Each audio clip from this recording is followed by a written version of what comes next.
여러분 안녕하세요. 석혜정입니다. 그 3D 어셋 크리에이션 2020년 봄학기를 이렇게 온라인 동영상 강의로 시작하게 되었습니다. 좀 어색하기도 하고 부족한 부분도 많겠지만 여러분이 상황이 이러니까 좀 너그럽게 양해를 해주시고, 그리고 오히려 온라인 동영상 강의의 어떤 장점을 살려서 잘 해보도록 하죠.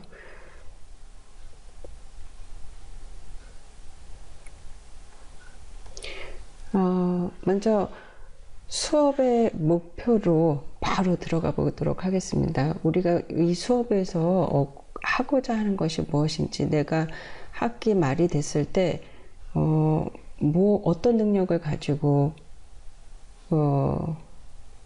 수업을 마칠 수 있을 것인지를 한번 생각해 봐요. 3D 어셋 크리에이션이라고 하는 수업의 제목에서 보여지는 것처럼 뭔가 3D를 가지고 만드는 거겠죠. 근데 어셋은 뭐죠? 굉장히 브로드한 의미로 쓰이는데, 어셋의 사전적 의미를 잠깐 보면 보통 자산이라고 하잖아요. 우리 주식에서 포트폴리오, 이런 자기가 가지고 있는 어떤 자산을 얘기할 때도 어셋이라고 얘기하고, 아니면 내가 어떤 조직이나 기업에서 내가 부리고 내가 활용할 수 있는 능력이 있는 사람들, 이런 사람들도 내가 가진 어셋이라고 그러죠. 이거는 사람을 칭하기도 하고 물건을 칭하기도 하는데, 여기 밑에 보면 디지털 어셋이라고 하는 것은 바이너리 포맷으로, 이진수로 저장된 어떤 형태의 데이터를 얘기하고, 이제 바로 갖다 쓸 수 있는 그런 데이터들을 얘기하죠. 그래서 우리가 그러면 3D로 만들어진 바로 갖다 쓸 수 있는 어떤 데이터를 만드는 그런 수업이 되는 거예요. 이런 것들은 주로 어디에다 갖다 써먹어요? 게임, 애니메이션, 혹은 각종 스마트 컨텐츠나 몰입형 컨텐츠에 사용되는 그런 어플리케이션에 어셋들이 다양하게 쓰이고, 그 어셋을 우리가 만드는 거죠. 만드는 방법을 배우는 거죠. 물론 무슨 간단한 것들도 있겠지만, 여기서는 컴퓨터 그래픽 디자이너가 되기 위한 어떤 디지털 엔터테인먼트 트랙이나 게임의 인터랙티브 컨텐츠 트랙에 속하는 우리로서는 좀 더 퀄리티 있는 어떤 어셋을 만들기 위한 것을 배우겠죠. 그것이 소프트웨어든 아니면 개인적인 테크닉이든. 그래서 그것은 우리가 보통 하이 폴리건 모델링이라고 해서 굉장히 많은 데이터를 사용해서, 지금은 하드웨어 속도도 빨라지고 했기 때문에 데이터 처리 속도가 빨라져서 굉장히 폴리건의 개수가 많아도 버벅거리지 않고 쉽게 만들 수 있는 데다가, 특별히 여기에 특화된 이런 모델링에 특화된 소프트웨어들이 있죠. 그 소프트웨어들을 배우고 어떻게 다루는지 배우고, 그 다음에 거기서 뭔가를 만들어내는 그런 것을 우리가 한 학기 동안 배울 수 있어요. 자, 그 다음에 아까 만든 어셋을 리얼타임 엔진에서 사용하는 거. 그래서 어셋을 리얼타임 엔진에서 로딩할 수 있도록 만드는 거죠. 물론 우리가 어셋들을 어떤 애니메이션이나 VFX 영상에 넣을 수도 있지만, 그거는 그냥 하이폴리곤 모델링을 그대로 갖다 써도 되겠죠. 근데 이제는 거의 다 영상들이 리얼타임 엔진으로 가고 있어요. 하다못해 애니메이션마저도 퀄리티 높은 VFX 장면에서마저도 리얼타임 엔진에서 돌아가고 있어요. 그 사용해서 영상을 만들어내고 있어요. 그러면 리얼타임 엔진에서 로딩할 수 있도록 그 데이터를 불러서 실시간으로 렌더링을 걸 수 있도록 어셋을 만들어주는 방법이 필요하겠죠. 그래서 그 하이 폴리곤 모델링을 기본으로 한 로우 폴리곤 모델링과 그 하이 폴리곤 모델링에서 느껴지는 어떤 풍부함과 어떤 디테일들을 살리기 위한 노멀 맵이나 또 다른 텍스처 그리고 머터리얼들을 또 거기에 맞는 특화된 툴을 해서 만드는 방법을 배울 거예요. 그 다음에 3D 그래픽 포트폴리오를 제작을 할 겁니다. 그냥 단순히 이 수업에서는 그냥 작품을 하나하나 그냥 만들고 끝나는 게 아니라 이것을 어떻게 보기 좋게 효과적으로 포트폴리오를 만들고 내가 다른 사회에 진출할 때 다른 디자이너보다 이런 부분에 이런 공부를 했고 이런 테크닉을 가지고 있고 이런 것들을 이해한다는 것을 잘 보일 수 있도록 포트폴리오 제작하는 것까지 해서 그 모두들 이 수업이 끝난 다음에는 소프트웨어를 몇 가지 배우겠죠. 그리고 모델링 제작을 실제로 해보겠죠. 그 다음에 실감나는 실사와 같은 텍스처와 그 머티리얼을 만들어 볼 수 있겠죠. 그리고 그것들을 잘 보기 좋게 포장해서 자기의 어떤 포트폴리오를 만들 수 있겠죠. 그리고 그렇게 포트폴리오의 어떤 포맷을 하나 만들어 놓으면 여러분이 이제 나중에도 더 많은 제작물이 나왔을 때 그 포맷에 그냥 계속 추가를 해서 포트폴리오를 더 풍부하게 만들면 되는 거죠. 그죠? 그래서 우리 수업의 목표는 이러하다. 수업의 내용은 이제 아까도 얘기했지만 어셋을 만드는 데 쓰이는 소프트웨어 마야, 그 다음에 포토샵, 지브러시, 서브스턴스 페인터, 기초라고 땡땡 해놨어요. 왜냐면 이 한 학기는 몇 주 되지 않아요. 우리가 정말 다른 수업 안 하고 이것만 해도 정말 그 시간이 바쁘게 빠르게 가야 하고 시간을 많이 들여야 되는데 그걸 깊이 있게 소프트웨어를 깊이 있게 들어가기까지는 좀 시간이 더 많이 들겠죠. 그래서 기본적인 것만 여기서 스타트를 하고 나머지는 또 여러분이 이 수업을 확장해서 더 테크닉도 늘리고 그 다음에 많은 포트폴리오를 갖출 수 있도록 개인적으로 노력을 해줬으면 좋겠어요. 자, 지브러시라는 소프트웨어 들어본 적 있는 사람들 많을 거예요. 아까 하이폴리곤 모델링에 적합한 어떤 소프트웨어를 다룬다고 했죠. 그래서 잠깐 들여다보면 지브러시는 픽셀로직이라고 하는 회사에서 그 프로덕트를 제공하고 있어요. 그래서 여기 뭐래요? 그 지브러시는 미안해요. 지브러시는 디지털 스컬프팅 툴로서 이제 3D와 2.5D 모델링 그리고 2.5D 모델링 이게 무슨 뜻일까요? 3D는 우리 기본적으로 마야에서나 이런 데서 만들었던 3D 모델링을 그냥 생각하면 되는데 2.5D 모델링이라는 것은 2D의 이미지를 베이스로 한 3D 모델링을 얘기를 해요.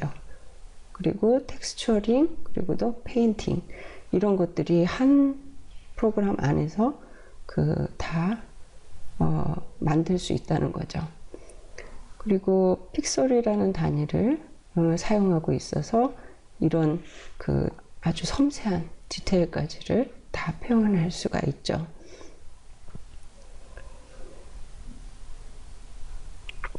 자, 그래서 여러분이 쭉 읽어보면요, ILM부터 일렉트로닉 아츠라는 어떤 세계 유수한 그 프로덕션에서 모두 이런 거, 이 지브러쉬를 잘 사용하고 있고요.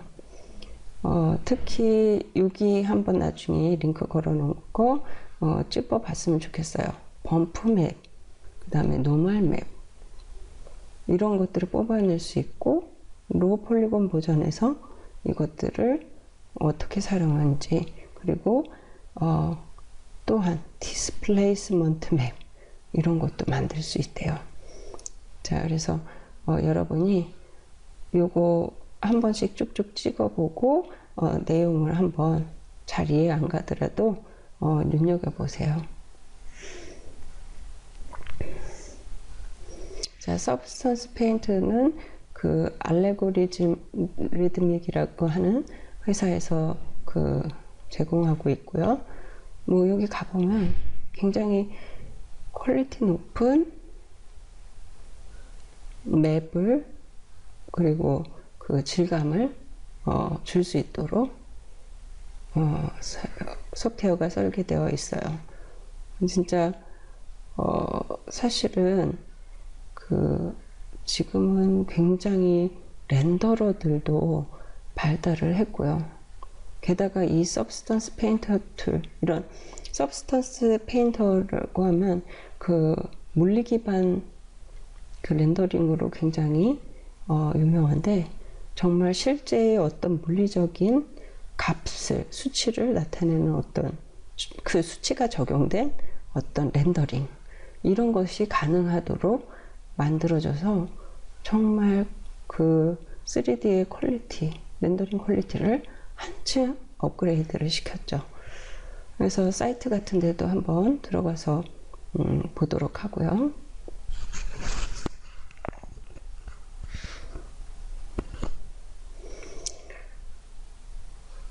자, 여기 그 Physically Based Rendering, PBR이라고 얘기를 하는데, 그 컴퓨터 그래픽을 아주 그 정확한 모델로, 그리고 라이트, 빛의 흐름을 그 진짜 세계처럼 표현하는 그런 렌더링이라고 하죠.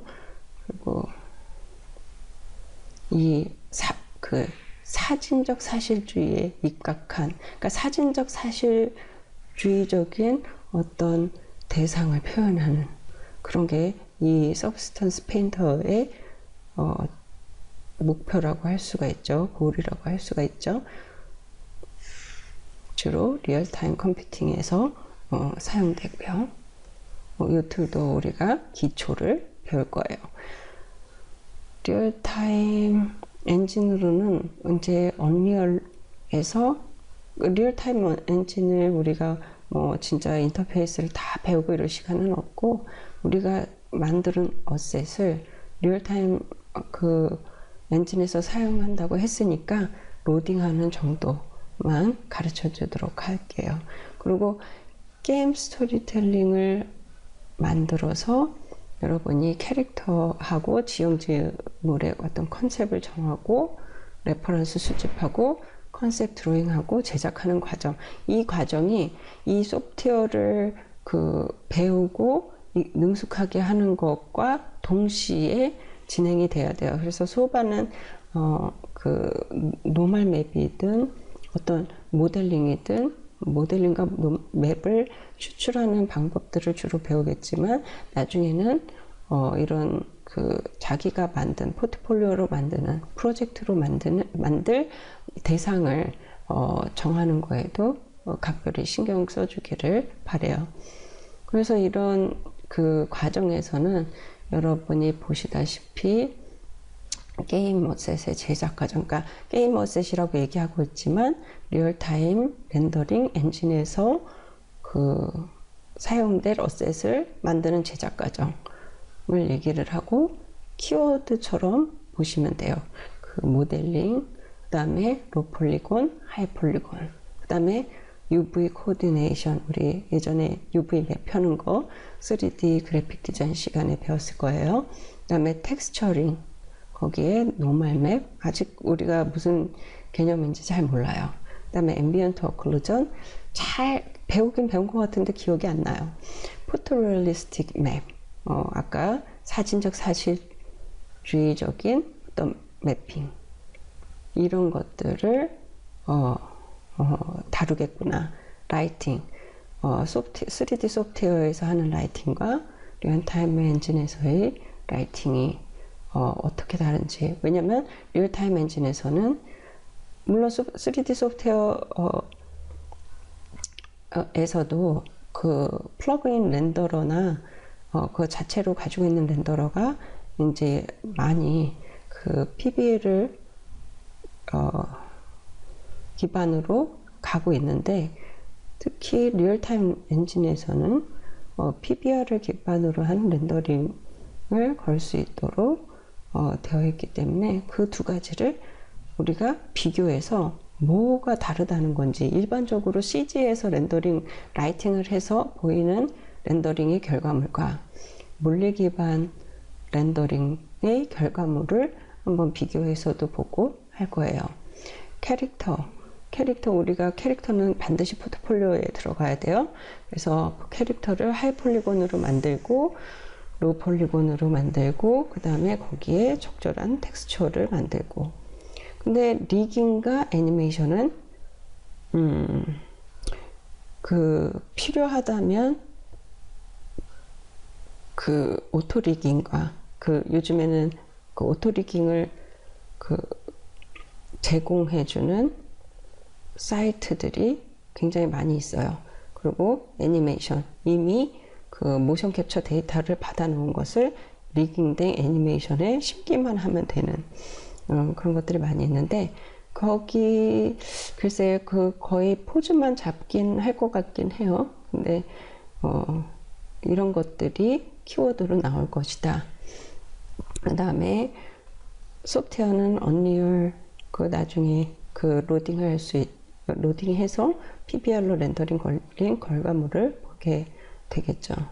그 다음에 마야 모델링, 그 다음에 지브러시 하이 폴리곤 모델링, 그 다음에 노멀 맥 추출하는 거, 그 다음에 서브스턴스 페인터에서는 하이 퀄리티 텍스처와 노멀 맥을 추출하는 거, 그 다음에 포트폴리오에서는 스토리, 프로세스 노트, 내가 이 작업을 하는데 어떤 과정, 그 다음에 프로세스 아웃풋 이미지, 그 다음에 파이널 이미지, 그리고 요약, 이런 것들이 주로 다뤄지고 나중에 포트폴리오에도 들어갔으면 좋겠어요.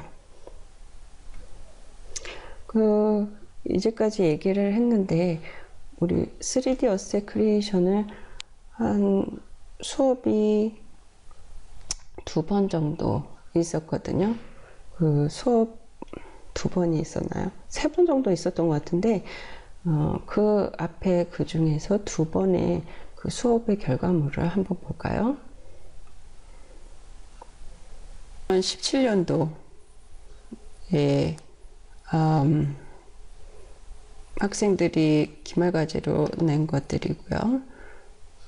그래서 보면은 자, 이때는 그 캐릭터의 애니메이션 주는 것까지, 그리고 그 배경이 되는 어셋을 만들어서, 이거는 본인들이 그 정리를 한 게 아니라 마지막에 미디어 데이 전시를 위해서 그 이미지를 몇 장씩 뽑아서 정리를 한 겁니다. 그래서 이런 식으로 스토리가, 배경 스토리가 있었겠죠. 그래서 거기에 맞는 주인공 캐릭터와 그 다음에 배경 어셋들을 그냥 한 페이지씩으로 이렇게 담았습니다.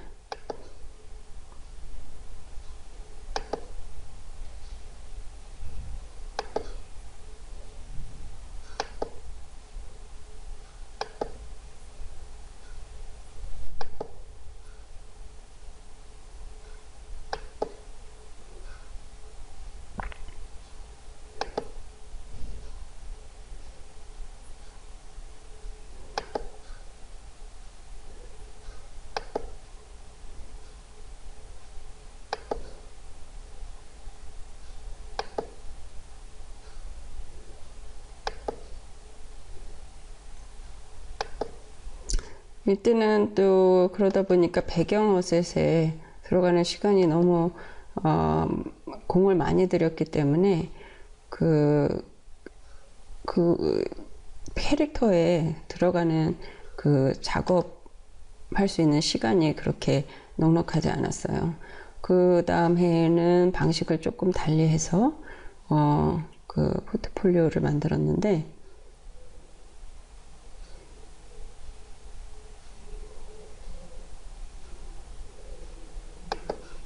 자, 일단 배경 스토리에 대한 것만 쭉 일단 그 2018년도에 한 학생들이 스토리텔링, 그 다음에 컨셉 드로잉, 그 다음에 하이 폴리곤 모델링, 그러니까 파이널 이미지, 이렇게 해서 정리가 된 걸 겁니다. 컨셉 디자인은 이렇게, 그 다음에 레퍼런스도 본인들이 다 찾고요. 요거는 파이널 이미지가 들어갔네요.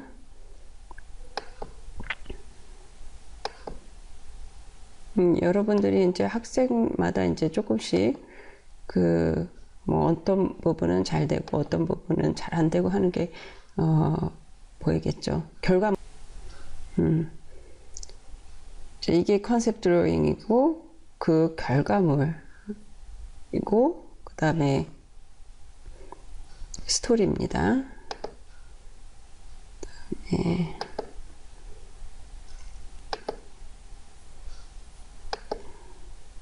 이거 앞에 것도 그렇고 지금 이것도 스토리와 결과물, 컨셉, 스토리와 컨셉 드로잉, 이거 결과물과 스토리.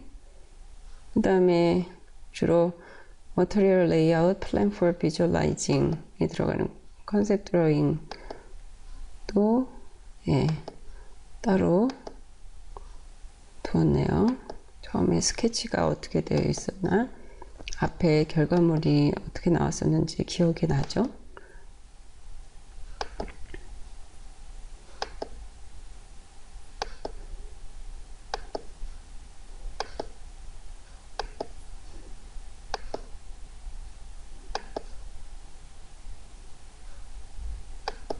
이게 컨셉 드로잉하고 결과물하고 바뀌었었네요.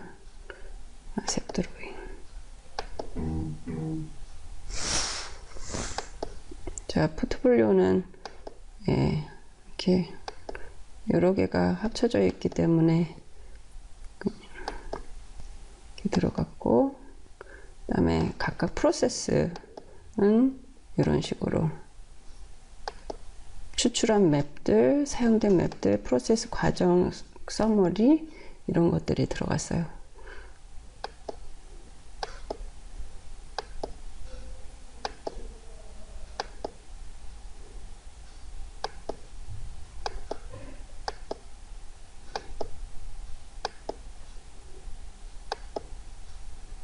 그 다음에 로 폴리곤으로 이제 파이널 렌더링을 건 거죠.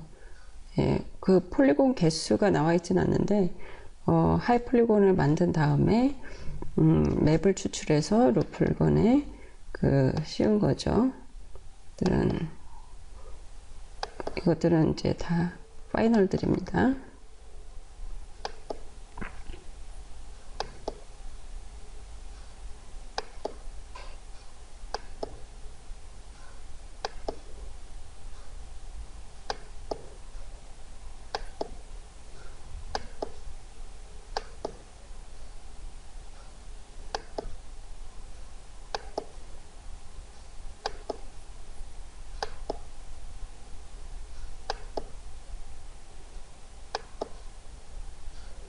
네. 그래서 시간이 부족해서 완성을 못한 학생들도 있고 한데, 어쨌거나 다들 서로 열심히 해서 좋은 결과들이 있었고, 나중에는 여기 수업에서 확장해서 더 많은 포트폴리오를 가질 수 있었을 거라고 기대를 합니다. 자, 진도 계획은 이렇습니다. 여러분이 딱 진도 계획처럼 맞출 수는 없는데, 대략 우리가 과제물로 미니 프로젝트를 내게 되고, 배점이 이런 식이고, 여러분한테 주어지는 시간이 이러하다. 그 다음에 주로 어떤 것들이 어사이먼트로 나갈 것이다 하는 것들, 그리고 앞에 수업에서의 결과물을 봤기 때문에 대략 여러분들이 이 수업의 마지막에 들어가야 될 것들이 무엇인지도 짐작하고, 그 다음에 결과가 어떻게 나올 것인지도 짐작하고, 포트폴리오도 대략 이렇겠구나 짐작할 수 있을 거라고 생각을 해요. 그래서 그 평가 방법은 그 과제로 나가는 미니 프로젝트가 합산이 30점 3개입니다. 그 다음에 포트폴리오를 마지막에 내게 되는데, 여기서 디자인과 자기를 얼만큼 그 자기 어떤 테크닉이나 아니면 아티스틱한 감성이나 그 다음에 캐릭터 컨셉이나 스토리를 잘 잡아서 그거를 구성했는지를 보는 걸로 포트폴리오 20점이 배점이 되고요. 그 다음에 하이 폴리곤, 로 폴리곤 모델링이 하이 폴리곤이 15점, 로 폴리곤 10점, 그 다음에 텍스처와 렌더링이 15점 해서 40점 들어갑니다. 그 다음에 이 미디어 데이 때 우리가 아까도 정리를 했었잖아요. 미디어 데이로.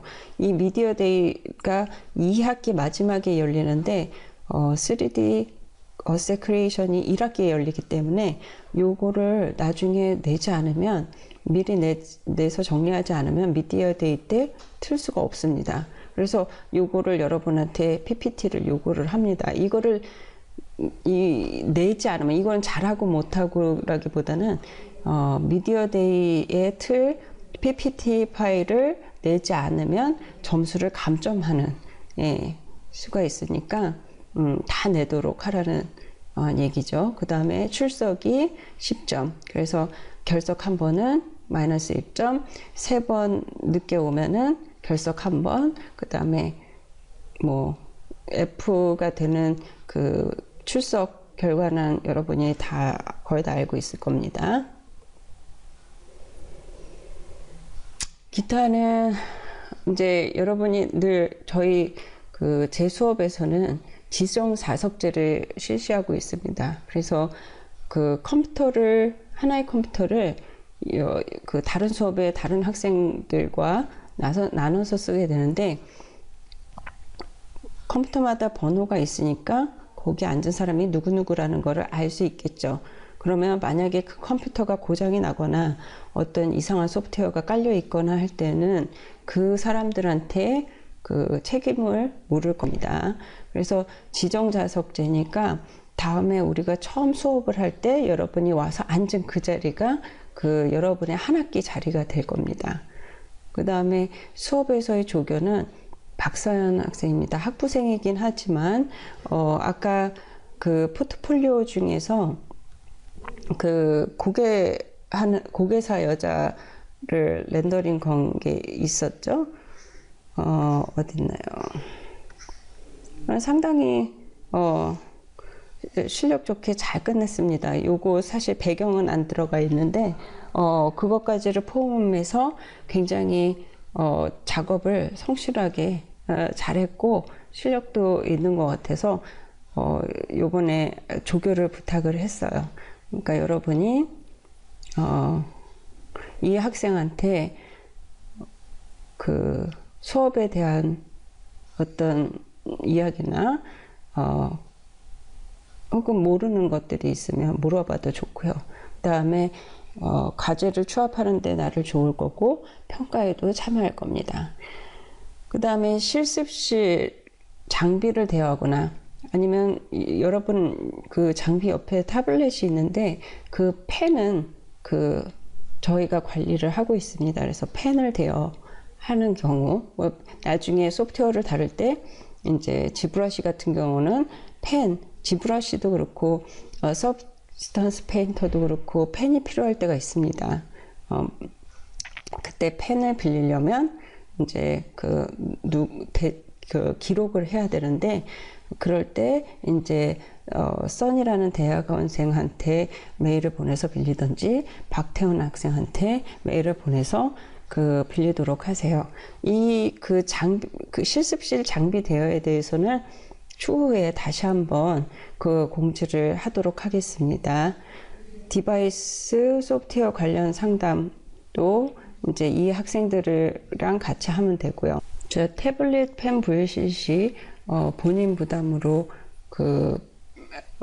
다시 펜을 구입하게 하기 위해서 대여할 때 펜 번호, 학번, 이름, 대여 기간 같은 것들을 기록을 합니다. 자, 이렇게 해서 한 학기 수업을 진행을 할 텐데요. 여러분이 이런 부분은 한 학기 동안 숙제를 하고 있다가 당연히 받을 수 있는 어떤 기본적인 점수나 이런 거가 이런 데서 깎이지 않도록 노력을 해 주시고요. 보면은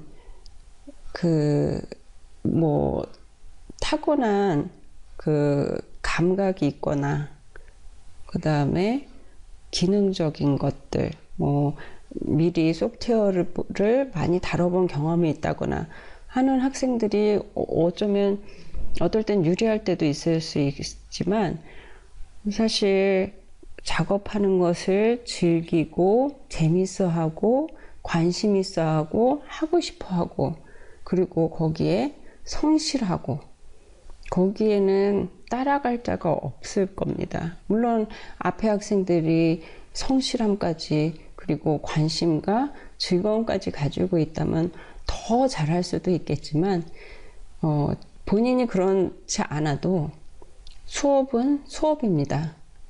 예, 여기서는 그렇게 타고난 기질에 대해서, 그 다음에 미리 선행된 어떤 기능적 우월함에 대해서 평가하는 게 아니라 여러분이 가지고 있는 기본적인 능력에서부터 결과가 얼만큼 향상되었는지를 보게 될 겁니다. 그리고 그 결과가 나쁘지 않을 거라고 생각이 듭니다. 여러분이 열심히 하기에, 그리고 달려있고, 그 다음에 조금 과제가 많고 어려움이 있더라도 즐겼으면 하는 마음에서 얘기를 해봅니다.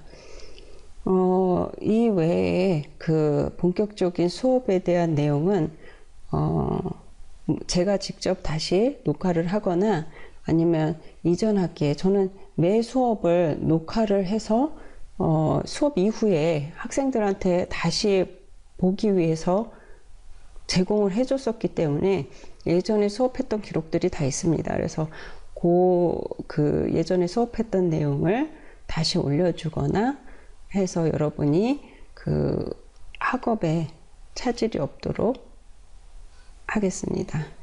오늘은 여기까지 할게요. 감사합니다.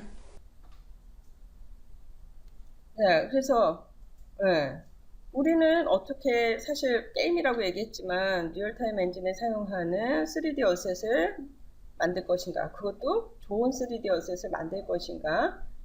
여기서의 좋은이라는 의미는 시각적으로 퀄리티도 높으면서, 그리고 리얼타임 엔진에서 돌아갈 수 있도록 굉장히 효율적으로 어셋을 만들어주는 두 가지를 다 의미를 하겠죠. 그래서 저번에도 얘기했듯이, 그렇기 때문에 우리가 기술적인 부분과 플러스 아티스트적인 어떤 감각이 다 살아 있어야만, 그냥 너무 시각적으로 보기 좋다고 해서 좋은 어셋이 되진 않아요. 그리고 또 너무 이제 효율적으로 빨리빨리 리얼타임에서 렌더링을 걸 수 있다고 좋은 어셋은 아니에요. 그죠?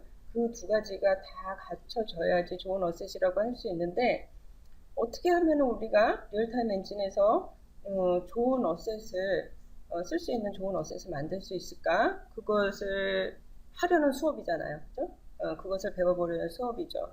그래서 이미지를 몇 개 가져왔는데, 굉장히 하이 폴리곤으로 제작된 퀄리티 높은 하이 레졸루션 폴리곤이 왼쪽에 있죠. 자, 이런 것들을 사실은 만들고 싶잖아요. 어떻게 만들까? 예. 그리고 이런 것이 게임 엔진에서 돌아가도록 하고 싶잖아요. 그럼 어떻게 만들까? 이렇게 이 정도 퀄리티 하이 레졸루션 폴리곤을 만들려면 정말 몇십만 개의 폴리곤 개수가 필요할 텐데 그게 어떻게 리얼타임으로 렌더링이 되지? 사실상 불가능해요. 그러면 어떻게 이거를 효율적으로 만들 수 있을까? 혹은 그 로우 폴리곤이라고 하더라도 요즘에 이제 사실은 그 비디오 게임이나 웹 게임뿐만 아니라 모바일 게임도 굉장히 많잖아요. 장르로 보면. 그러면 모바일 게임 같은 경우는 조금 더 효율적인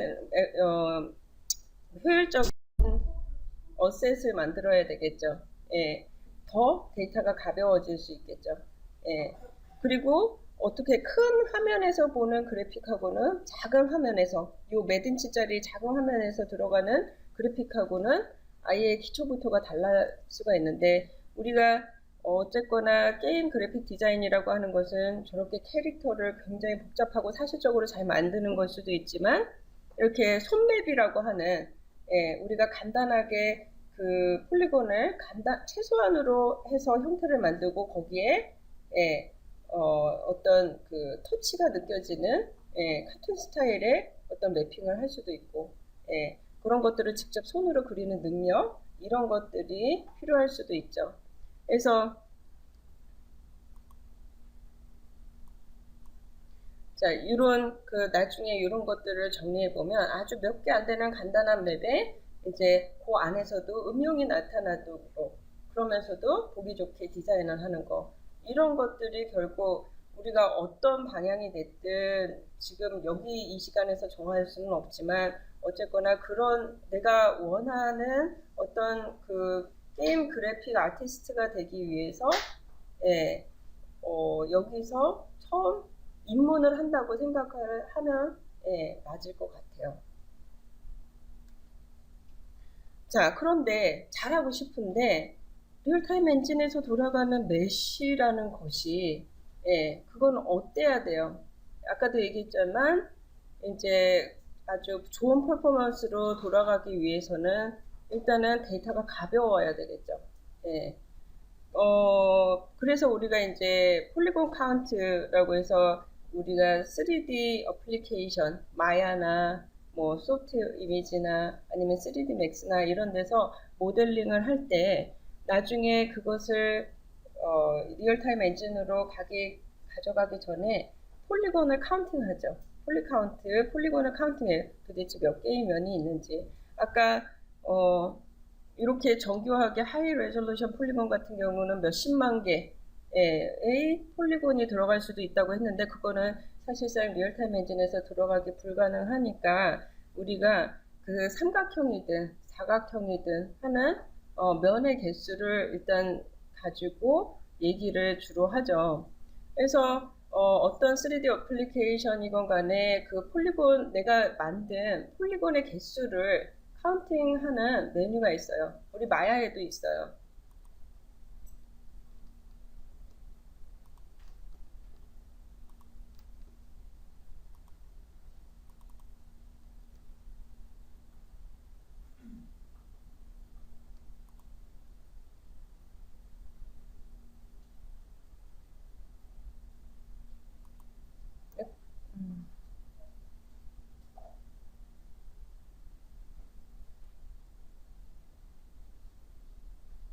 자, 이렇게 해서 내가 폴리곤을 만들어 놓으면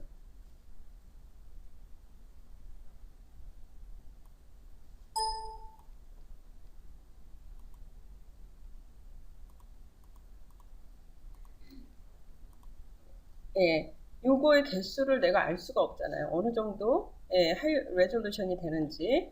자, 그래서 여러분이 디스플레이 가면 헤드업 디스플레이에서 그 폴리 카운트 요거를 눌러주면 이렇게 내가 선택한 오브젝트의 이제 그 트라이앵글 개수 이것을 삼각형으로 했을 때 사각형으로 했을 때의 면의 개수가 나오는 거예요. 우리가 애니메이션을 제작을 하거나 이제 VFX 쪽 모델링을 모델링 할 때에는 대부분 사각형의 면을 가지고 특히 캐릭터 같은 경우에는 엣지 플로우가 굉장히 중요하다고 얘기를 했어요. 예, 우리가 근육의 어떤 움직임이나 이런 것들을 사실적으로 하기 위해서는 어떤 엣지 플로우의 흐름이 제대로 잡혀 있어야지. 그것도 근육과 관계돼서 예, 운동하는 어떤 움직이는 어떤 그 메카닉에 대해서 굉장히 예민하게 보면서 엣지 플로우를 따라서 잘 만들어야 된다고 했는데 그러기에는 사각형의 면이 적합한 거죠. 그런데 실제로 이거조차도 렌더링을 걸 때에는 그리고 넙스 모델링도 마찬가지예요. 넙스 모델링의 기본은 사각형이에요. 패치 하나가 사각형이라고 했죠. 그것도 렌더링을 할 때에는 폴리곤으로 내부적으로 컨버팅을 하고 예, 우리가 할 필요는 없는데 컴퓨터가 렌더링을 걸 때 이것을 폴리곤으로 컨버팅을 하고 삼각형으로 만들어서 렌더링을 해요. 왜냐하면 폴리곤 면의 가장 기본적인 단위는 삼각형이에요. 예. 그래서 삼각형의 어떤 기본적인 단위를 가지고 하지만 애니메이션이나 이런 VFX 쪽의 캐릭터나 모델링들은 대부분 사각형의 면을 가지고 했었고 그런데 리얼타임 엔진 같은 경우에는 예, 삼각형을 기본으로 해서 예, 사용하고 있는 거죠. 여러분이 이런 것들을 조금 뭐 기본적으로 알고 있으면 사실 물어보는 거는 도대체 폴리곤의 개수가 몇 개가 돼야 돼요? 라고 물어봐요. 잘 모르겠어요. 왜냐면 그거는 그 리얼타임 렌더링이 되는 어떤 장비, 플랫폼의 스펙에 따라서 너무 달라지는 거기도 하고 사실 모바일이랑 웹이랑 비디오랑 같지 않잖아요. 예, 같을 수가 없기 때문에 그거에 대한 기준은 사실 작업을 많이 하는 게임 회사에서는 그 회사 안에서의 어떤 파이프라인이 있을 거고 파이프라인 안에서 아마 디렉터가 이제 어느 정도의 폴리곤 개수로 해줄 것을 요구를 할 거예요. 예, 그런데 그래서 이게 절대적인 수치로 뭐는 뭐 캐릭터는 몇 개 이상 뭐 이렇게 되는 숫자는 없지만 적어도 렌더링을 효율적으로 하기 위해서는 최소한의 벌텍스를 이용해서 그것으로 퀄리티를 높은 퀄리티를 내야 된다. 예, 이렇게 생각을 했을 때 기본적으로 그 리얼타임 엔진에서 렌더링 걸 때의 어떤 메커니즘을 보면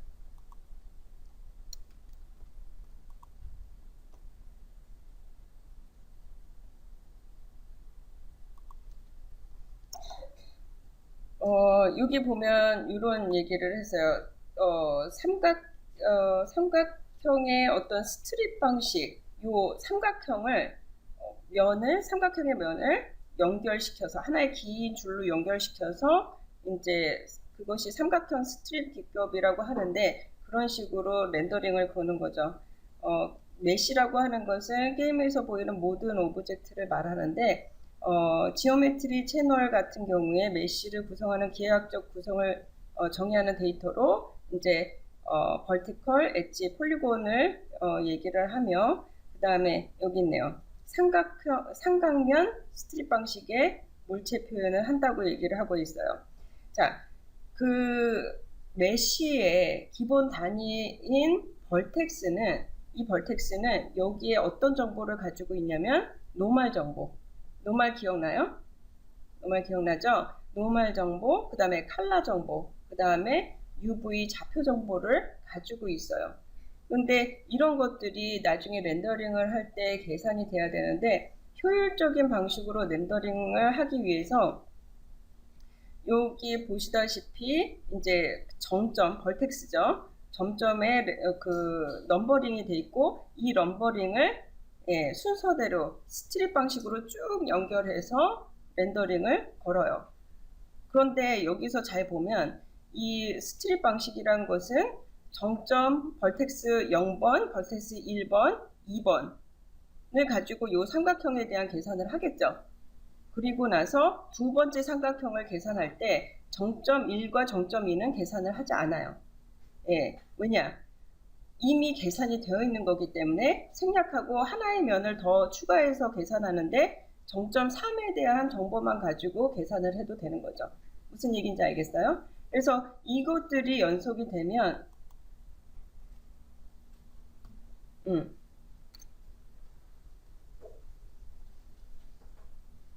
자, 만약에 면들이 이제 스트립 방식의 그 렌더링을 건다고 하면 이런 일련의 어떤 삼각형들이 예, 이렇게 연결이 돼서 계산이 되겠죠. 그리고 여기서 0번, 1번, 2번, 그 다음에 3번, 4번 이런 식으로 연속적인 숫자를 가지고 있겠죠.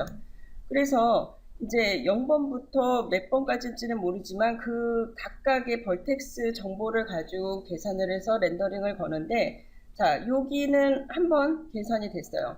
그런데 다음에 면을 계산을 할 때는 3번만 계산을 하면 2번과 1번은 이미 계산이 되어 있기 때문에 더 빠른 속도로 계산이 된다는 거죠. 무슨 얘기인지 알겠어요? 그래서 보통 삼각형을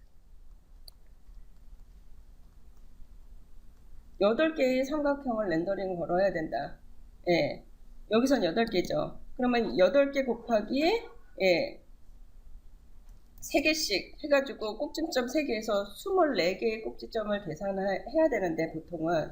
그런데 이런 스트립 방식을 이용을 하면 n 플러스 2, 즉, 요 하나, 둘, 셋, 넷, 다여, 일곱, 여덟 그 렌더링 걸어야 하는 그 삼각형의 개수 더하기 양쪽 끝에 예, 처음 시작하는 벌텍스 마지막에 끝나는 벌텍스 요거 2개만 더 추가해서 계산하면 된다는 소리예요. 그러면 훨씬 더 효율적인 렌더링 방식을 갖는 거죠. 무슨 얘기인지 알겠죠? 그래서 이런 식의 그 백그라운드를 가지고 메시를 렌더링을 해서 리얼타임에서 실시간으로 효율적으로 렌더링을 한다는 거죠. 네.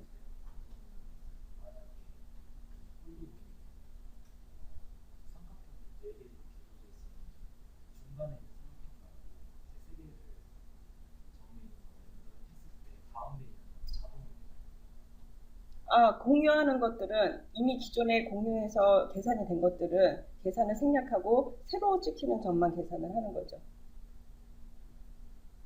그래서 스트립 방식이라는 게 쭉 열을 지어서 렌더링 하는 거잖아요. 그래서 만약에 뭐 위에 점이 더 있겠죠? 예, 이런 것들은 2, 3번을 계산할 필요 없이 다음 열에 있는 점만 계산을 하면 되겠죠. 예. 그러니까 스트립 방식이라는 게 이 연속성 있게 면을 만드는 것이 굉장히 중요한 거죠. 면을 계산하는 것이. 예. 사실 우리가 사실은 디자이너로서 이런 것들을 알고리즘을 만들거나 깊게 이해할 필요는 없어요. 그런데 기본적으로 왜 삼각형을 쓰는지를 알고 있으면 조금 이해하기는 쉽겠죠. 그리고 왜 삼각형이 렌더링 속도가 빠르다고 하는지를 이해하는 데는 도움이 되겠죠.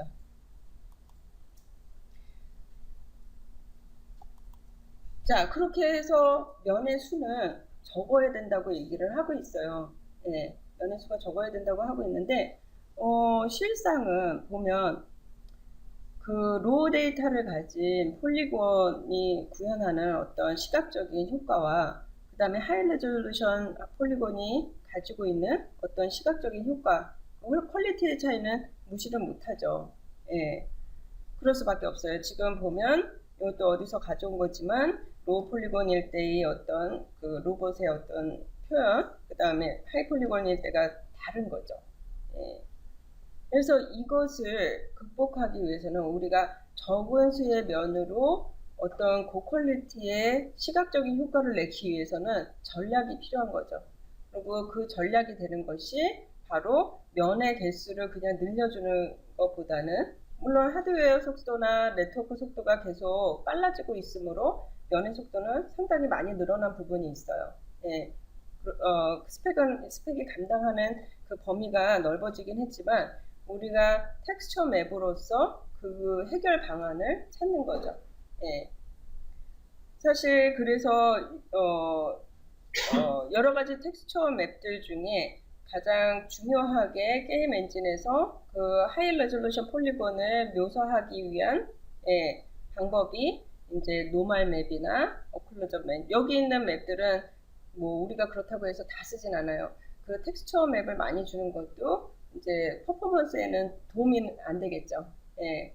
그래서 주로 쓰는 것은 이제 노멀 맵, 그 다음에 노멀 맵, 그 다음에 요 밑에 보면 옆에 보면 요거는 이제 그 컬러 아이디라고 해서 이 작업을 할 때 특별히 이 파란 부분에는 다른 색깔이 들어갈 거기 때문에 예, 좀 만들어 놓은 것 같고, 그 다음에 오클루전 맵, 앰비언트 오클루전이라고 하는 맵을 만들어서 그 하이 퀄리티의 시각적인 표현을 하는데 도움을 주려고 하는 거죠.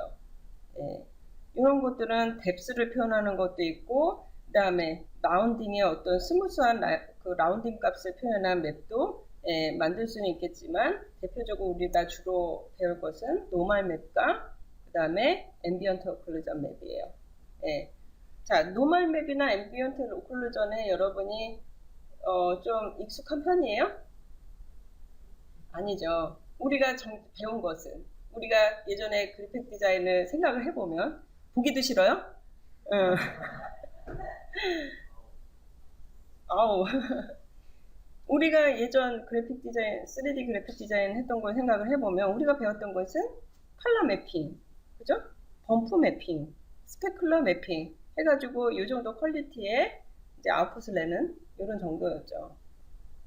이것도 사실 실제 이 잉어가 갖는 와이어 프레임의 개수보다는 훨씬 고품질로 보이긴 해요. 그것이 어떤 면에 있어서는 단지 그 뭐 하나의 뭐 텍스처 맵만 그것을 공헌한 것은 아니지만, 주로 보면은 범프 맵이라고 하는 것이 아주 그 간단한 면으로 되어 있는 것에 요철이 있는 듯한 느낌을 줌으로써 예, 그런 느낌을 갖게 하죠. 노멀 맵이라고 하는 것이 이제 그 역할을 대신할 건데, 사실 노멀 맵과 범프 맵은 굉장한 차이가 있어요. 그 범프 맵을 옛날에 설명했던 것을 기억을 해볼까요? 범프 맵은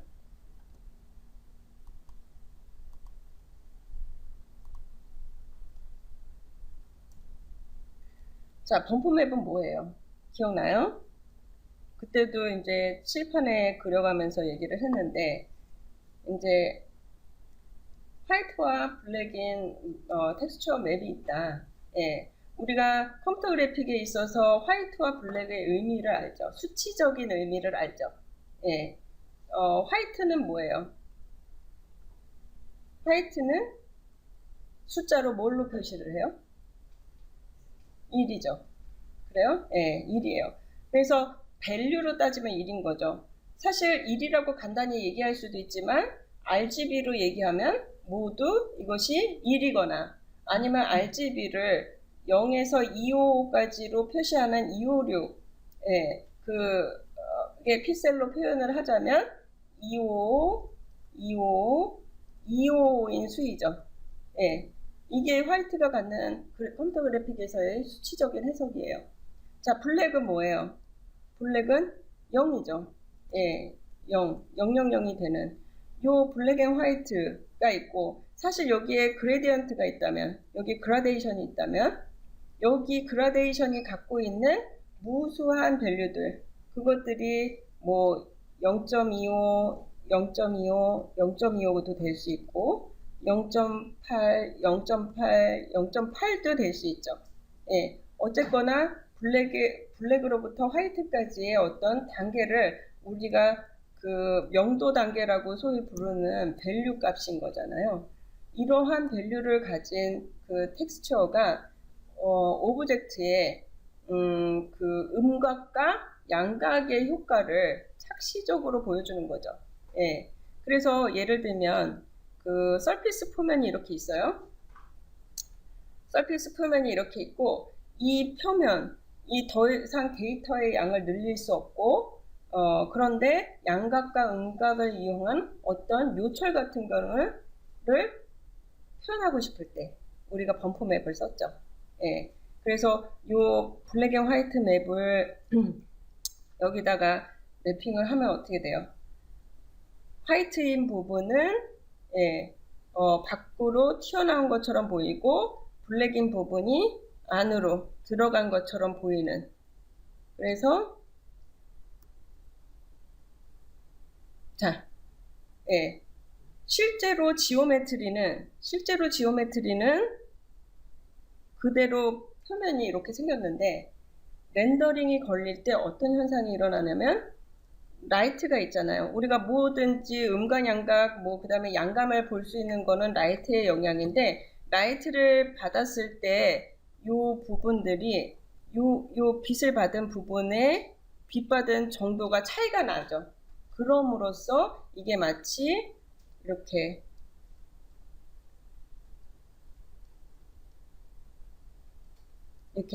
한쪽이 파져 있는 이런 음각으로 이렇게 보이는 거예요. 자, 실제로 데이터가 서피스 표면이 달라진 건 아니에요. 근데 그렇게 보이는 것처럼 해주는 게 바로 범프 맵이죠. 예. 그런데 범프 맵은 이렇게 해서 정말 우리가 요철이나 이런 것들을 모델링 없이 보여주는 그런 훌륭한 효과를 가지고 있지만 이것이 카메라의 옆면으로 돌아갔을 때는 모든 사람이 다 그것이 페이크인지 아는 거죠. 예. 왜냐면 옆면은 실제로 음각이나 양각으로 되어 있지 않으니까. 자, 요거보다 한 단계 더 이제 좀 나아가면 디스플레이스먼트라고 맵이라고 하는 개념이 있어요. 자, 디스플레이스먼트 맵은 우리가 그 3D 그래픽 디자인에서 얘기하진 않았어요. 자, 이렇게 평면이 있는데,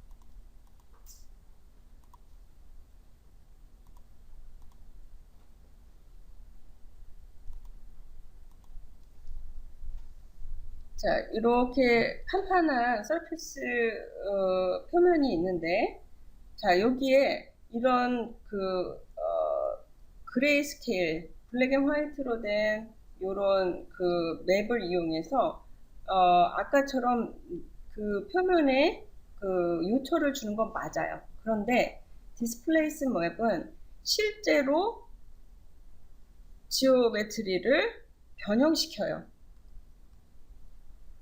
실제로 지오메트리를 변형시켜요. 그러면 디스플레이스먼트 맵은 이렇게 돌아가면 옆에 요철이 보이겠죠. 예, 요철이 보인다는 거죠. 대신 뭐가 필요하냐면 그만큼의 데이터가 있어야 돼요. 그만큼 많은 데이터가 있어줘야 처음에는 이렇게 데이터는 많아도 평평한 표면이었는데 요 범프 맵에서 쓸 수 있는 것 같은 블랙 앤 화이트 맵을 텍스처 매핑을 했을 때 요게 실제로 지오메트리에 영향을 받도록 만드는 것이 바로 디스플레이스먼트 맵이에요. 자, 그러면 딱 봐도 우리가 알겠죠. 모델링을 해야 되는 수고는 조금 덜어져요. 내가 이렇게 음각을 다 일일이 모델링을 하진 않아요. 하지만 지금 이거를 하기 위해서는 폴리곤의 개수가 충분히 많이 필요해요. 우리가 여기를 음각으로 만들 만큼의 데이터를 줘야만 맵이 쌌을 때 지오메트리를 변형시킨다는 거죠. 하지만 어떤 것이 용이한지는 우리가 선택을 해야 되겠죠. 그래서 디스플레이스먼트 맵은 사실 노만 맵이 나오기 전에 그 시각적인 효과를 보다 높이기 위한 방법으로 사용이 됐어요. 대신 이제 값이 비싼 거죠. 우리가 굉장히 비싸다는 표현을 많이 쓰는데 렌더링 걸 때 시간이 오래 걸리는 거예요. 데이터를 부를 때 로딩 시간이 오래 걸리는 거죠. 자, 노멀 맵이라고 하는 개념은 사실 2008년도 사실 그 전부터 그래픽스 쪽에서는 흔하게 우리 범프 맵과 범프와 디스플레이스먼트와 이런 개념이 있을 때 같이 있었어요. 하지만 우리가 디자이너로서 그것을 상용화해서 쓰는 것은 최근에 조금 더 예, 많아진 것 같아요. 물론 그때도 비디오 게임에서는 노멀 맵을 사용했는데 사용하는 어떤 절차나 방법이 쉽지 않았어요. 왜냐하면 대부분의 소프트웨어들이 그런 알고리즘만 있을 뿐이지 그것을 프로그램에 런칭하지 않았기 때문에 굉장히 어려운 방법으로 노멀 맵을 써야만 했어요. 그런데 노멀 맵은 지금은 이제 아주 흔한 텍스처 맵이 됐죠. 그래서 이제는 범프 맵뿐만 아니라 노멀 맵을 쓸 수 있는데 노멀 맵은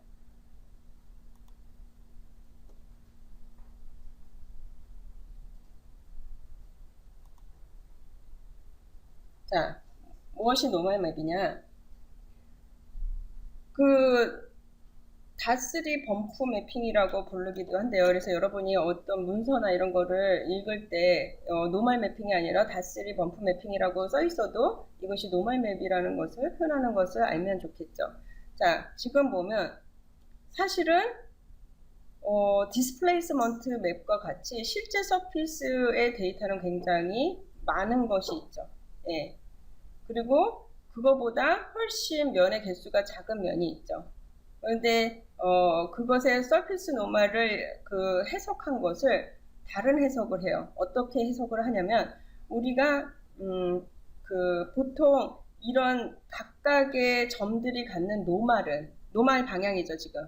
이 노멀은 벡터 값을 가지면서 그것이 향하고 있는 디렉션을 표시를 해요. 그죠?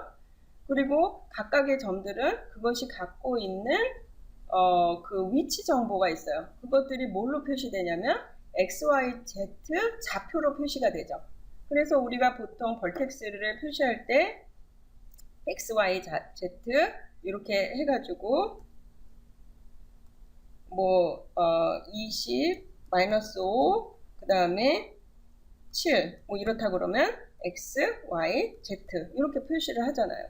그런데 요 X, Z, Y, Z가 아니라 벌텍스의 정보를 RGB로 기록을 하는 거예요. RGB로.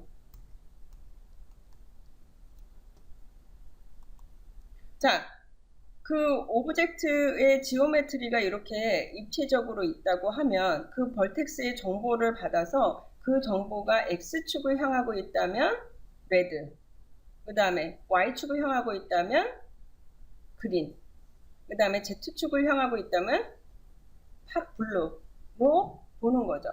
그것을 그러니까 X, Y, Z와 벡터의 어떤 정보를 이 RGB로 표시한 것이 바로 노멀 맵이에요. 예. 그래서 요 입체 같은 경우도 그렇게 표시를 했더니 요런 텍스처 맵이 만들어지는 거고 요것을 평면에다가 얹어서 페이크인 입체를 만들어주는 거죠. 근데 이것이 보면 어떻게 보면 범프 맵과 디스플레이스먼트 맵의 어떤 대체할 수 있는 효율적인 방법이 된다는 거죠. 무슨 얘기인지 알겠어요? 그래서 그렇기 때문에 우리가 효율적인 면의 개수를 가지고 조금 더 퀄리티 높은 시각적인 어떤 디테일을 주기 위해서 노멀 맵을 선택해서 쓰는 거예요. 이해가 되죠? 그래서 보면은 이제 이런 정보들 가지고 이런 음각, 양각을 표시할 수 있는 거죠. 자, 그러면 오클루전 맵이라는 것은 무엇이냐? 우리가 예전 시즌은 내가 몇 년도에 94년도에 시작했다 그랬죠. 1994년도에요. 1994년도. 94년도에 처음 시작하고 정말 오랜 기간 동안은 CG 디자이너들이 표현하는 어떤 그 렌더링 퀄리티는 모두 다 CG 디자인들이 CG에서 만들어주는 라이팅, 즉 여러분이 알고 있는 디렉셔널 라이트, 스팟 라이트, 포인트 라이트, 에리어 라이트 그것으로 표현하는 게 다였어요. 사실 그 당시에는 그것으로 표현하는 것이 가장 그래도 현실 세계를 모방하는 아주 좋은 방법으로 여겨졌어요. 근데 사실은 이게 스튜디오 라이팅 같은 경우는 어차피 우리가 뭐 그 포토 스튜디오에서 찍을 때 전체 조명 없이 내가 주는 라이트로만 그 대상을 표현을 하잖아요. 자, 이런 거는 조금 덜한데 이런 것도 마찬가지지만 사실 실제의 어떤 라이트라고 하는 것은 우리가 교실 방 안에 이 천정에 있는 라이트만 있다고 여기만의 영향을 받는 거 아니죠. 그리고 여기만의 영향을 받지도 않고 밖에 창문으로부터 들어오는 햇빛 세면 영향을 받지도 않아요. 지금 뭐냐면 이 세상은 그 태양으로부터 오는 강원도 그렇고 이 위에서부터 오는 강원도 그렇고 이런 것들이 서로 물질의 바운싱을 하면서 서로 반사를 하고 있는 거예요. 예. 그런데 그 예전 전통적으로 사용했던 라이트들, 스포트라이트, 포인트 라이트 이런 것들은 라이트의 방향을 주고 강도를 주고 조절을 할 수 있지만, 예. 그 다음에 색온도를 시뮬레이션 할 수 있어요. 색온도가 몇 천도가 되면 오히려 색이 파랗게 보인다던가 이런 것들을 시뮬레이션해서 컬러를 바꿀 수는 있지만 실제 물리적인 어떤 광원이 그 서피스에 미치는 영향을 재현해주지는 못해요. 그래서 우리가 흔하게 얘기하는, 이제는 흔하게 얘기하죠. 글로벌 일루미네이션이라는 용어를 사용하기 시작했고, 그 글로벌 일루미네이션이라고 하는 것은 주광, 보조광에서 나오는 그 1차적인 그 라이트뿐만 아니라 직접 광원이 아닌, 그 직접 광원이 아닌 간접 광원까지도 계산하는. 간접 광원이란 건 뭐예요? 좀 그 광원에서 다이렉트로 서피스에 비춰지는 그 1차적인 광원뿐만 아니라 거기서 바운싱 되고 또 부딪혀서 다시 바운싱 되고 하는 물체에 따라서는 그 빛을 받았을 때 그것을 반사하는 그 반사의 어떤 정도가 틀리기 때문에 서로 간섭하는 그램 빛의 어떤 빛까지를 계산하도록 하는 것이 바로 글로벌 일루미네이션이죠. 그렇기 때문에 글로벌 일루미네이션으로 렌더링을 걸었을 때는 다이렉트 렌더링, 그 직접 조명만 사용해서 렌더링 건 것보다 훨씬 실제에 가까운 조명, 환경을 만들 수 있게 된 거예요. 그래서 갑자기 그 CG의 어떤 그 표현력이 점점 실사처럼 되어가는 거죠. 왜냐면 실제 세계의 광원의 어떤 물리적인 것을 계산해서 그것을 반영하는 것이 또 소프트웨어에 적용이 돼서 디자이너들이 쉽게 만들 수 있도록 쓸 수 있도록 했던 거죠. 자, 그래서 그런데 글로벌 일루미네이션은 실제로 그것을 계산하게 하는 물리적인 수치를 입력을 했을 때에는 그 계산이 어마어마하게 또 계산 속도가 걸리겠죠. 우리 예전에 기억나죠? 리플렉션 혹은 굴절, 그 반사 혹은 굴절을 했을 때 레이트레이싱 렌더링을 걸었었죠. 자, 레이트레이싱 렌더링은 뭐예요? 조명에서 서피스에 닿아서 카메라로 전해져서 그것을 렌더링하게 되어 있는데 그것을 계산하기 위해서 카메라로부터 광원까지 몇 번의 어떤 리플렉션이 있는지를 계산해서 역으로 계산해서 하는 광선 역추적법이 바로 레이트레이싱 렌더링인데 뭐라 그랬어요? 너무 렌더링 속도가 올라갈 수 있다 그랬죠. 그러니까 실제로 서로 간섭하고 반사하는 이런 실제 물리적인 라이트를 렌더링을 하려면 계산 속도가 엄청나겠죠. 그래서 예전에는 그런 비싼 렌더링 시간의 대가를 치르지 않기 위해 혹은 그러면 렌더링 스펙도 하드웨어 스펙도 굉장히 퍼포먼스가 굉장히 좋아야 되고 그래서 그때는 이제 좀 싸게 하기 위해서 우리가 페이크로 이제 그 광원들을 실제로 돔 형식으로 많이 배치를 해놓고 그 광원들을 돔 형식으로 막 배치를 해서 약간씩의 그러니까 조금씩 라이트를 비치게 했어요. 그리고 걔네들한테 다 섀도우를 떨어뜨리게 했어요.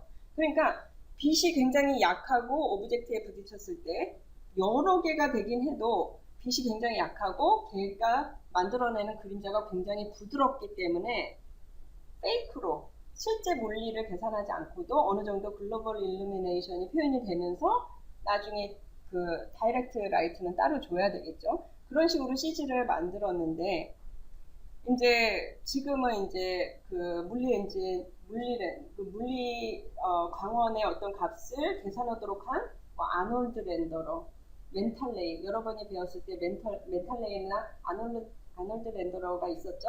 예, 그런 그 서드 파티 렌더러들이 막 좋아지고 이제 들어오면서 렌더링의 어떤 퀄리티가 점점 좋아졌죠. 하지만 렌더링 속도에는 문제가 있어요. 자, 요 앰비언트 오클루전이라고 하는 것은 여기 읽어보면 알겠지만 실제로는 어떤 의미냐면 그 서페이스가 그 공간에 노출되어 있는 정도를 그라데이션으로 나타낸 거예요. 자, 그 바깥 부분, 이렇게 그 허공을 보고 있는, 노말의 방향이 허공을 보고 있는, 막히어 있지가 않은 서페이스 노멀의 방향을 가진 면들은 굉장히 밝고, 그 다음에 폐쇄된 공간으로 있는 면들은 어두운 거를 표현한 거예요.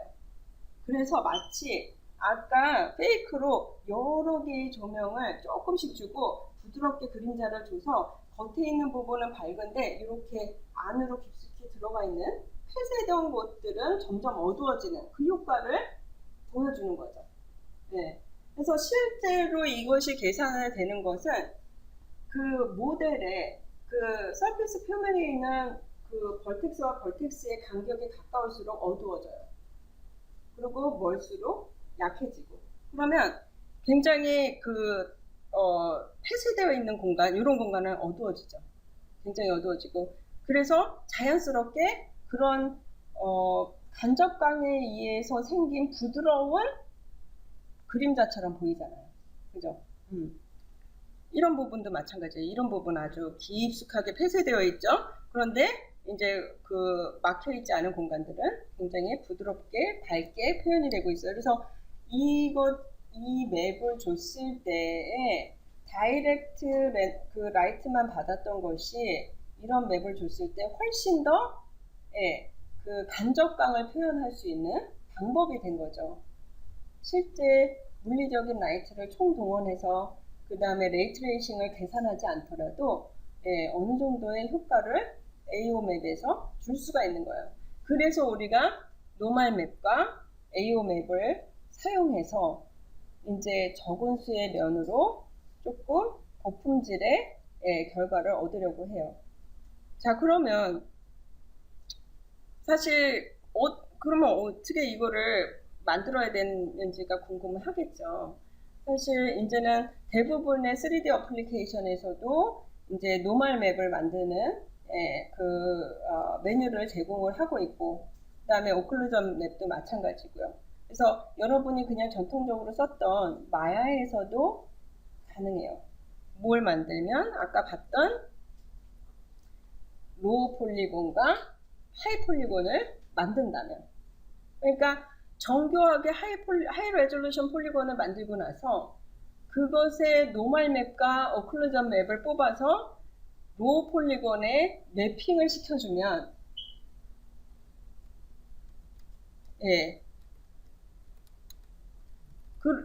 요런 효과가 날 수 있다는 거죠. 요런 효과가. 지금 이거 완성된 거를 예시를 못 들었는데 그런 효과를 낼 수 있다는 거예요. 텍스처 맵으로.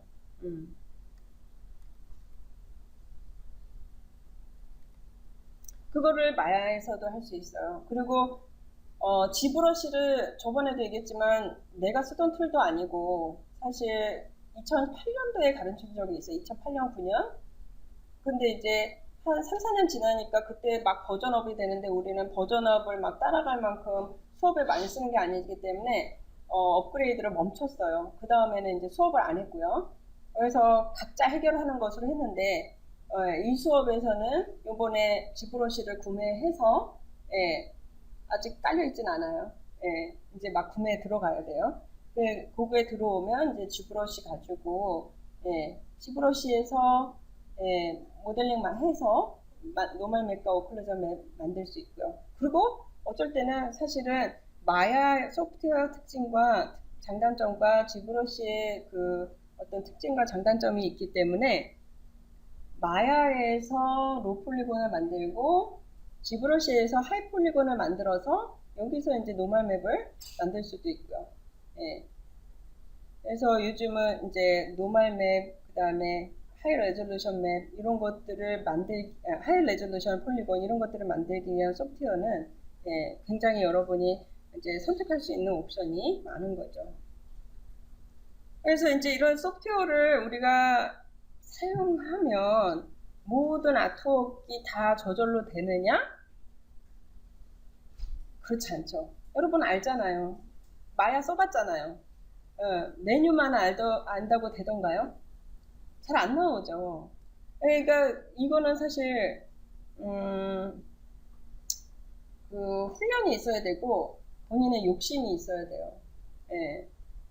그리고 이제 그러니까 욕심이 있다는 것은 내가 어느 정도 나온 것을 보고 형태를 가까스로 이것을 만들었으니 이 정도면 훌륭해, 오케이 하고 손을 놓는 거 거기서 멈추지 말아야 되고 우리가 지금은 이제 습작을 하는 단계이기 때문에 남을 모방하는 단계이기 때문에 다른 사람들이 모델링한 오브젝트의 어떤 그 엣지들이나 이런 것들, 면 배열, 토폴로지 이런 것들을 막 보고 내가 만들 때도 그렇게 만들 수 있게 달달 외우듯이 해야 돼요. 얼굴도 마찬가지였잖아요. 얼굴 모델링 할 때도 눈 흐름 따라 눈의 근육 따라서 만들고 그 다음에 여기 이마에서부터 여기까지 밑으로 내려오는 흐름 만들고 다 정해져 있었잖아요. 그리고 그것을 정해진 대로 만들다 보니까 얼굴에 어떤 윤곽이나 이런 것들이 자연스럽게 표현이 됐죠. 그런 것처럼 아직은 우리가 뭔가를 스스로 토폴로지까지 잘 만들어서 할 수가 없기 때문에 굉장히 노력을 많이 해야 되고 그것이 보는 거, 따라하는 거, 자꾸 만들어 보는 거 이거 외에는 사실 뭐 타고난 어떤 영감과 이제 그 어떤 예술적인 기질을 가진 사람들도 있어요. 근데 나는 그런 게 없어. 예술적인 감이 없어. 그렇게 걱정하는 일은 또 아닌 게 사실 예전에 수업에서 40명이 있으면 40명 중에 한 명 있을까 말까예요. 그런 사람들은. 없는 클래스도 있어. 정말 이 친구는 태어나자부터 이렇게 어떤 역량이 주어진 것처럼 어떤 감이 굉장히 좋은 사람들이 있는데 지금 CG업계에 종사하고 있는 사람들조차도 그런 사람들로만 모여서 구성되지도 않아요. 굉장히 훈련으로 이제 얻어지는 부분들이 절대로 있고요. 그런 것들은 여러분이 많이 관찰하고 예전에 3D 그래픽 디자인 시간에 많이 얘기했죠. 관찰하고 내가 그것을 관찰해서 이해하고 해석하고 그 해석해서 내가 표현하고 싶은 것을 설계해서 그것을 손으로 전달하는 거 이런 훈련이 계속해서 돼야 되고요. 그 훈련을 하면서 이제 여러분이 자꾸 손도 우리는 그림 그렸던 사람들이 아니니까 하지만 저번에도 얘기했지만 그림을 그리던 사람들이 아니기 때문에 더 가질 수 있는 장점들이 있어요.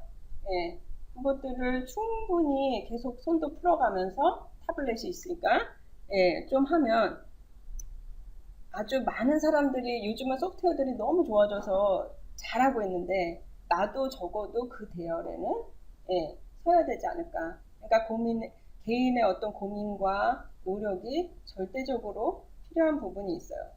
그리고 우리가 여기서 뭔가 많이 뭐 그림을 그리고 이런 시간은 없지만 우리가 뭘 그리겠다 스케치하는 정도는 여러분이 직접 할 수 있거든요. 이런 거에 대한 기본적인 거는 거기에 맞는 좀 책이 있어요. 예전에 제가 이제 콘티 같은 거를 그려보려고 어떻게 하면 나는 그림을 오랫동안 그렸던 사람인데 어떻게 하면 효과적으로 그릴까? 사실 다 공식에 있어요. 이런 것들도. 그래서 이런 발상과 표현 기법이라는 이런 오래된 책이 있는데 재밌어요. 네. 그림 그리는 사람들의 어떤 비밀을 알 것 같아요. 내가 무슨 걸작을 만들 건 아닌데 적어도 내가 만들고자 하는 장면을 어떻게 표현해야 되는지, 예. 어떻게 하면 이게 그림이 제대로 보이는지, 예. 에 관한 어떤 팁들이에요.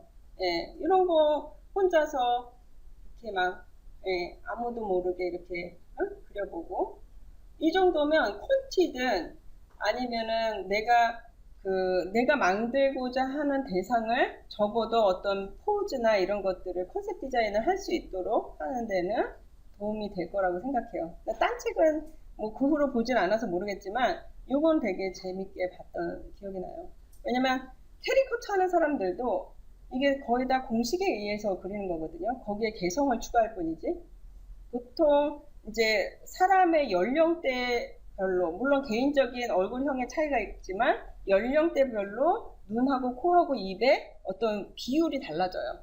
그 비율만 맞춰줘도 이제 늙은이가 아동이 될 수도 있고 아동이 늙은이가 될 수도 있거든요. 그러니까 그런 어떤 그림의 어떤 비밀들 사실은 기본이긴 하지만 그런 것들을 혼자 끼득거리면서 이렇게 해보는 것도 괜찮은 것 같아요. 여기에서는 뭐 그림의 소실점이나 이런 것들이 나오기 때문에 왜 그걸 그렇게 표현해야 되고 그렇게 표현했을 때 왜 그것이 좋아 보이는지 그래서 내가 상상하는 것을 이걸 표현할 때 그거를 어떤 방식으로 이렇게 풀어나가는 게 좋은지를 아이디어를 이런 거를 통해서 아니면 더 좋은 책이 있다면 그런 것들을 뒤져서 찾아보면 좋을 것 같다는 생각을 해요. 네, 그래서 우리는 그래서 여기서는 나중에 이제 자기가 어떤 것을 만들 건지 그리고 제가 누누이 얘기했지만 어쨌거나 여러분이 그림을 못 그려도 좋은데 실제 내 손으로 그리지 못하지만 여러분 정말 럭키한 것이 정말 컴퓨터는 잘 그릴 수 있어요. 컴퓨터로는. 예전에 선배도 보면 너무 3D를 잘하는 거예요. 처음부터 잘해요. 네. 때깔을 렌더링을 거는데 때깔을 기가 막히게 너무너무 세련돼서 이미 방법을 알고 있는 사람 같아. 그래서 이제 뭐를 한번 따로 일을 시키면서 뭘 그려보라고 했어요. 그랬더니 자기 그림을 그릴 줄 모른대요. 못 그린대요. 그래서 그 학생은 뭐든지 손으로 그려야 될 거를 내면은 항상 3D로 그냥 후딱 만들어서 내버렸어요. 그러니까 얼마나 정말 손으로 그리지 못해도 나는 그런 심리안을 가지고 있고 내가 그것을 손은 아니더라도 왜냐면 이거는 또 어느 정도 훈련이 필요한 부분이 있으니까 근데 컴퓨터로는 그 꿈을 펼칠 수가 있는 거예요. 예. 그러니까 참 좋은 것 같아. CG라는 게 그죠? 자 그러면 우리가 그냥 지브러시하고 마야하고 좀 이렇게 하면 아까 본 것처럼 이렇게 멋진 아웃풋들을 만들어낼 수 있을까? 아닌 것 같더라고요. 조금 더 잘할 수 있을까? 서브스턴스 페인트 같은 페인터예요. 저는 페인터. 혹은 뭐 서브스턴스 디자인 이렇게 좀 계열이 있어요. 우리가 수업에서 한번 해볼 거는 서브스턴스 페인터인데 이제 이런 것들은 이제 PBL이라고 해서 어떤 물리적인 그 질감을 표현하는 실제 물리를 표현하는 어떤 질감을 그릴 수 있는 그런 좋은 툴이더라고요.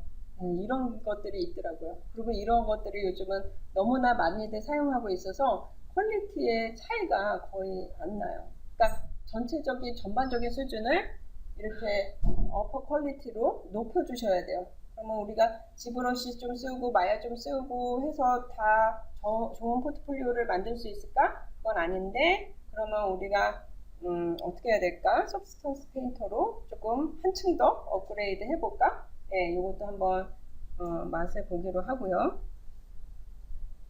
그래서 그러면 이것들을 다 써다가 리얼타임 엔진에 어떻게 가져다 쓰는 데까지는 배워야겠죠, 적어도. 저번에도 얘기했지만 저번 학기 때는 사실 저렇게 뭐 지브러시니 서펜이 그거를 막 하느라고 시간을 쏟진 않았어요, 사실. 예. 오히려 유니티에 가져와서 이제 거기 유니티에서 쓸 레벨 디자인을 하게 했어요. 레벨 디자인은 이번 학기에도 좀 레벨 디자인의 공간에 대해서 조금 만들어 보는 시간을 가질 건데, 레벨 디자인을 하고 거기 들어가 캐릭터를 디자인하게 해서 그 캐릭터를 만든 다음에 그거를 이제 오토 리깅을 해와서 그 유니티에서 이 오토 리깅 된 애들이 이렇게 그 자기가 만든 던전이면 던전, 뭐 성이면 성을 따라서 돌아다니는 것까지를 프로젝트를 했는데, 이번에는 이제 유니티 쪽에서는 그냥 이걸 가져와서 어떻게 보이는지를 확인하는 정도가 될 것 같아요. 그래서 우리가 어떻게 그러면 이렇게 하면은 게임 아티스트로 취직을 하겠는가 모르겠어요. 이거 가지고 되겠어요? 입문인데, 그죠? 예. 그러면 예, 파워 포트폴리오를 만드셔야죠. 그런데 시작은 여기에 있어요, 분명히. 근데 이것마저도 안 하면 파워 포트폴리오는커녕 포트폴리오도 못 만들어요. 예, 그죠? 그래서 여기서 열심히 하고 그거를 잘 정리해서 포트폴리오를 만들지만 요거를 시작으로 해서 방학 때는 더 좋은 포트폴리오를 만들 수 있도록 그렇게 노력을 하셔야 되겠죠. 그리고 우리가 그 잡이라고 하는 것들이 보면 컨셉 아트, 그러니까 게임 아티스트가 추구하는 잡들이 있잖아요. 그러면 저희가 컨셉 아트가 있고, 근데 우리가 컨셉 아트라는 사람들은 없는 것 같아, 사실은. 예, 예전에 있었어요, 한두 명. 근데 없을 것 같은데 모르죠. 소지를 여기서 발굴할지. 그 다음에 뭐, 2D 이미지를 만들어주는 디자이너. 근데 우리는 그거보다는 뭐, 캐릭터 모델러나 아니면은 이제 그 배경 쪽 작업을 하는 거를 조금 타겟으로 해서, 진행해 보도록 할 거예요. 이렇게 해서 이런 일종의 제가 그냥 전반적인 걸 통틀어서 이제 개념도 새롭고 용어도 새롭고 하니까 이제 조금 더 여러분한테 저번 시간보다는 구체적인 정보를 주면서 가이드라인을 주고, 그 목적은 여러분한테 어떤 동기를 부여하기 위함이거든요. 내가 왜 이거를 해야겠다. 내가 왜 지브러시를 쓰고 왜 하이 레졸루션 폴리곤을 만들고 이런 과정을 이 수업에서 배워야겠다. 이제 조금 목적이 확실해졌죠. 그러니까 이 수업에서 한번 이런 것들을 들여다보고 이제 입문을 해보죠. 아시겠어요? 오늘은 여기까지 할게요. 혹시 질문 있어요?